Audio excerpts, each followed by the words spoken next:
பணம் காசு போனாலும் அவங்க எல்லாரும் நிம்மதியா தான் இருக்காங்க. ஆனா நீயும் உங்க அம்மாவும் தான் தனி மரமா நிக்கிறீங்க. அத புரிஞ்சுக்காம ஏதோ பணம் இருந்தா போதும் நிம்மதியா இருந்தலாம் நினைச்சிட்டு இருக்கீங்க. எல்லாம் உடம்புல ரத்தம் சுண்டி போற வரைக்கும் தான். எல்லாம் ஆடி முடிச்சு ஓஞ்சதுக்கு அப்புறம் உதவிக்கு கூட ஆள் இல்லாம பணத்தை மட்டும் வச்சுக்கிட்டு அல்லாடுற நேரம் வரும். அப்போதான் நீங்க இழந்த உறவுகளோட வேல்யூ உங்களுக்கு புரியும். கடைசி வரைக்கும் உங்க அம்மாவும் நீயும் இப்படி தனி மரமாவே காலத்தை ஓட்டிடலாம்னு நினைச்சீங்களா? உனக்குன்னு ஒரு குடும்பம் குழந்தைன்னு வாழ்ற ஆசையே இல்லையா? என்னடி ஒரே தத்துவமா சொல்லிட்டு இருக்க? என் கிட்ட இருந்து போன பணத்தை எப்படி திரும்ப எடுக்கணும்னு எனக்கு தெரியும். நான் இப்பவே போய் போலீஸ்ல கம்ப்ளைண்ட் கொடுக்குறேன். போ குடு. போலீஸ் வந்தா யார சொல்லுக்கு எடுக்கறாங்கன்னு அப்ப தெரியும்.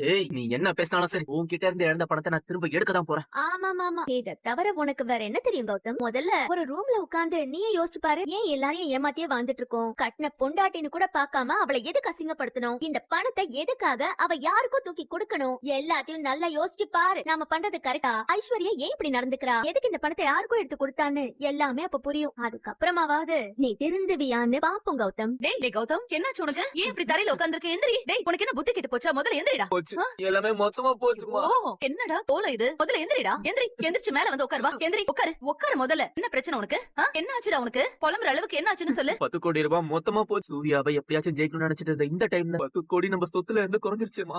பைத்தியம் பிடிக்கிற மாதிரி இருக்கும். அப்ப தெளிவா இருக்கிறத ஒத்துக்கிறாளோ இல்லையோ, ஆனா போறதுக்குள்ள நம்மள மனநல சரியில்லாம ஆக்கிடுவா போல இருக்கு. எனக்கே தெரியாம என் போன் எடுத்து விளையாடி இருக்கா. டேய், அப்பவே சொன்ன. கேட்டியாடா நீ? நான் சொல்லும் போது பெரிய இவன் மாதிரி பேசுன. போச்சா உன் பேராசியால இப்ப என்ன நடந்துச்சு